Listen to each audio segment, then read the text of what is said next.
कसं वागेल म्हणजे? सर तुम्ही त्या दिवशी बघितलं ना, लाली आत्याला ओवी आणि श्रीनूचं प्रेम मान्य नाहीये.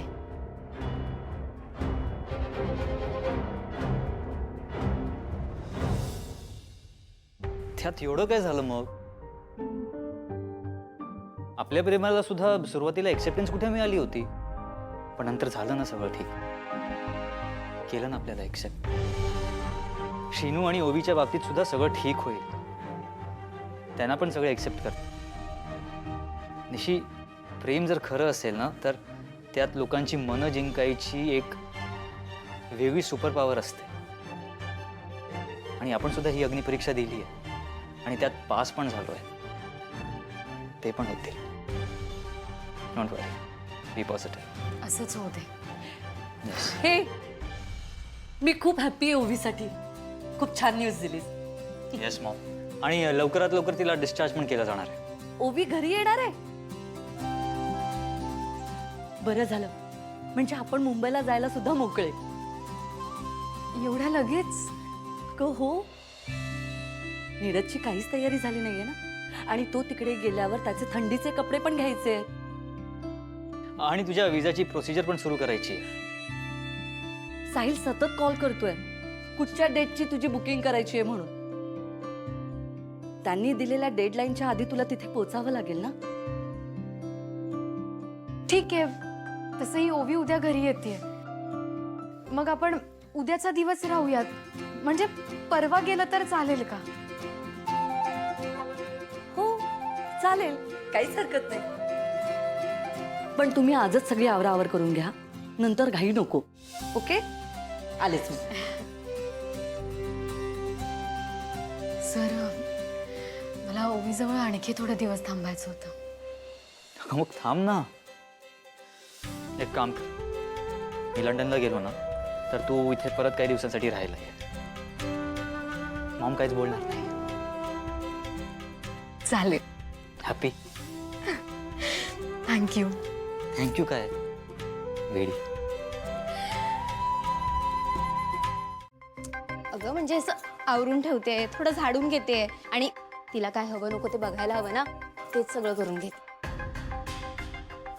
चारू, ए बाळा, तुला तुला धक्का बसलाय का? तू बरी आहेस ना? हा, तू तू हे सगळं ओवीसाठी करतेस? नाही म्हणजे तुला ओवी आणि श्रीनूच्या प्रेमाबद्दल समजल्यानंतर सुद्धा तुला तिच्यासाठी हे सगळं करावंसं वाटतंय? आत्या, मला त्यांच्या प्रेमाबद्दल समजलंय म्हणून तर मी हे सगळं करते. शेवटी श्रीनूचं प्रेम हेच माझं प्रेम, हो ना? चारू, हे काय बोलतेस तू? हे बघ, तुला जर बरं वाटत नसेल ना, तर तू जा बरं, आराम कर. मी हे सगळं आवरते. तू जा जा, आराम कर. ऐक आत्या, तू जा तुझ्या कामाला, मी सगळं आवरून घेते. आणि येतच असतील ते लोक, मी हे रेडी करून ठेवते. तू जा. चारू, चारू, मला काळजी वाटते अगं तुझी. आणि मला श्रीनूच्या प्रेमाची.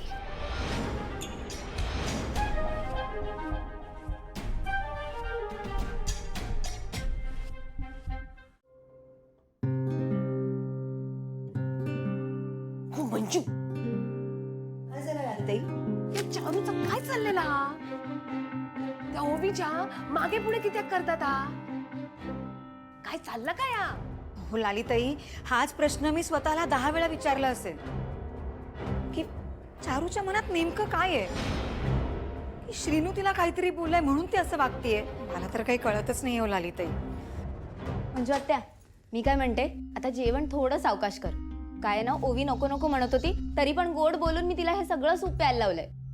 हो चारू, गो थांब तू.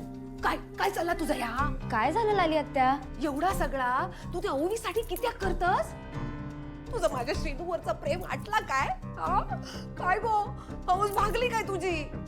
हे बघा लाली आत्या, मी जे काही करते ते पूर्ण विचार करून करते. तुम्ही जरा शांत राहा.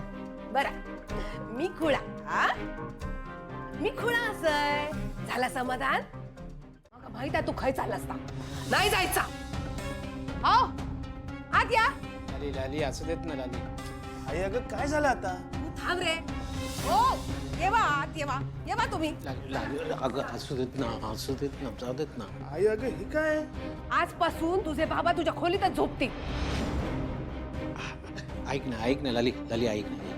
म्हणजे कशाला ना उगाच माझ्यामुळे त्याच्या अभ्यासात उगाच आडकाठी नको ना यायला प्लीज. या बघा ती ओवी जोपर्यंत या घरात हा ना तोपर्यंत तुम्ही हैसरच झोपायचा ह्याच्या सोबत.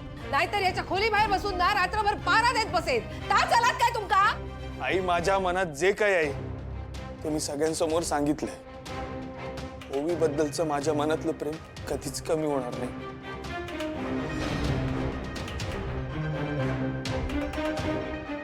मग तुम्ही पहारा द्या नाहीतर आणखी काय करा. लली मी काय म्हणतोय श्रीनू आता लहान आहे काय त्याच्यावर पारा ठेवायला. उगाच त्याला लहान मुलांसारखं वागवू नको ना प्लीज. माहित आहे मका लहान नाही हा मोठो झालो हा घोडो झालो हा लग्नाचो. म्हणून तर पारो ठेवतोय. नाहीतर आपल्या किमती वस्तूवर कुणीतरी हात मारला अशी आरण नंतर घालण्यापेक्षा आधीच काळजी घेतलेली बरी. समजला तुमका? हो ग पण काय नाही हैसरा झोपायचं तुम्ही ह्याच्या सोबत. समजलं? ऐक ना मग. का बसा? आई आई बाबा ही अशीच वागत राहिली ना